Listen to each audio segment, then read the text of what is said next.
smoking, obviously, for a lot of reasons, has problems. But as a neurosurgeon, I'm not trying to micromanage your life. I'm not trying to ask for perfection, right?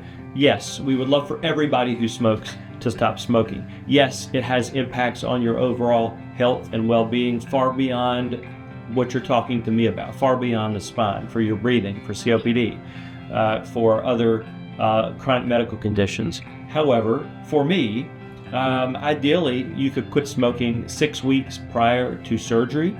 And smoking, when I use the word smoking, I don't just mean cigarettes. I mean pipes, cigars, e-cigarettes, vapes, anything that allows you to consume nicotine, pouches, Zyn pouches, chips, snuff, all the things that have nicotine.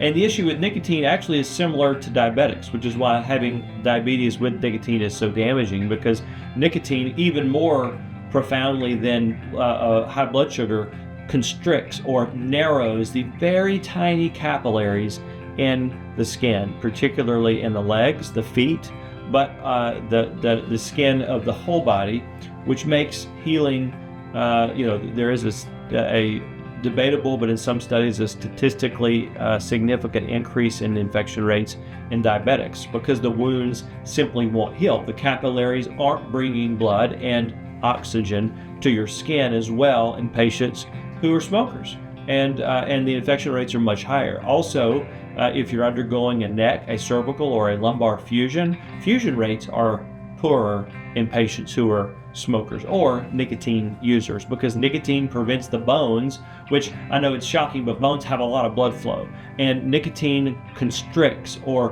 prevents good blood flow to bones, making the bones growing together, or a fusion, much more challenging.